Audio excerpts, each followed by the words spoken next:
Hi, Sterling families. Welcome to another Mystery Reader Read Aloud. How do bugs, ice cream, sticks, and bad moods relate to each other? Well, in today's Read Aloud, you're going to find out. Don't forget to pay attention to the word of the day and write it down on your calendar. The Bad Mood and the Stick by Lemony Snicket. Art by Matthew Forsyth.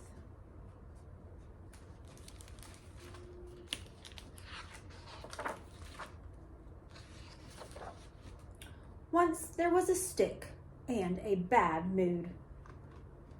The stick was on the ground,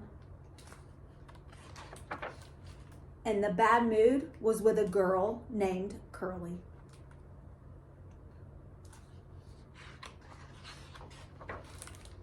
Curly had been with the bad mood for 2 hours since she had seen an ice cream store but hadn't gotten any ice cream. The stick had been on the ground since last night when the tree had dropped it.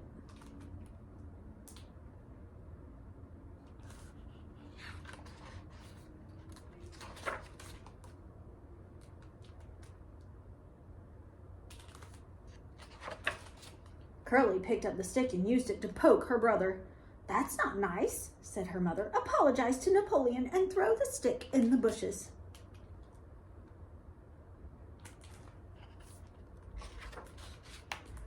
Curly had really enjoyed poking her brother Napoleon so much that her bad mood was gone. Her mother was carrying it now. "Woof," she said, which is a bad mood noise. The stick didn't say anything.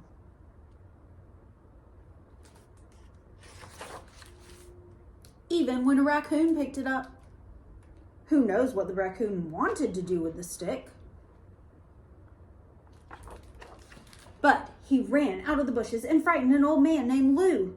"Holy moly," said Lou, which is what he always said when something exciting happened, and his feet did a little dance, and he fell into a puddle.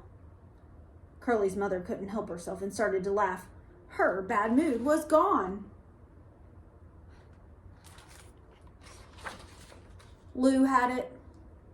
The sound of all that laughter startled the raccoon, and he dropped the stick in the mud. "Look at my pants," Lou said, which was his bad news noise. "They're a muddy, awful mess." The stick did not answer.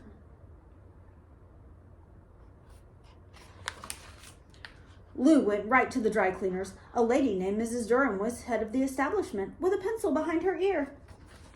"Take that pencil out of your ear," said Lou. "You gotta wash these pants and wash them quick. I'll stand around here in my underwear until you're done." "You will do no such thing," said Mrs. Durham. "This is a family place."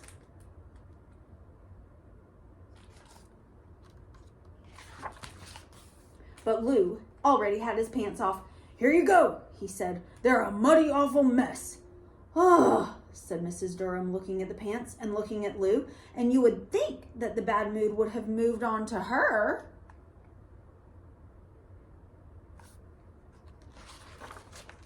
But it didn't. She took one look at Lou in his underwear, and the bad mood flew right out the window. You never know what is going to happen.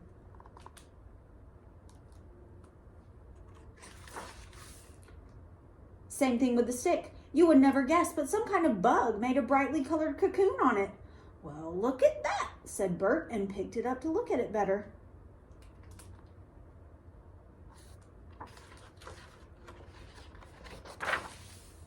He took it into his ice cream store and put it on display. "That's sure unusual," said Curly's mother when they walked by.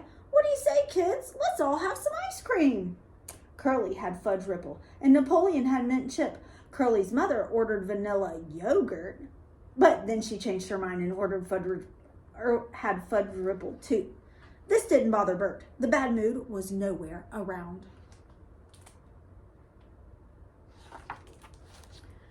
By the time Lou arrived with his pants all clean and pressed, he wanted a double scoop, and so did Mrs. Durham. "Holy moly," Lou said. "I do love ice cream." Mrs. Durham smiled. "Same here," she said.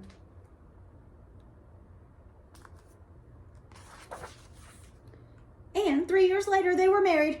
The wedding was right there in the park, and everyone in this book was invited, even the raccoon. Curly and Napoleon carried the flowers, and they did great. You never know what is going to happen.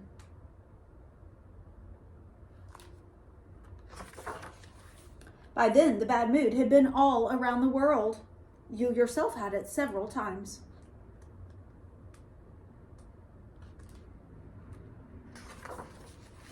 The stick, however, stayed in the ice cream store. The cocoon had opened a long time ago, and Bert had helped the bug fly out into the world.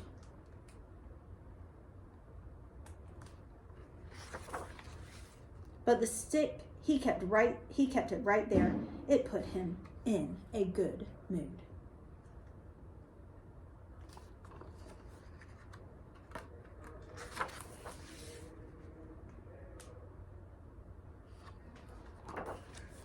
The end. Don't forget, anything can happen. So live today with hope and in a good mood. Don't forget to spend some time reading your own book at home, and we'll see you back tomorrow for another mystery reader.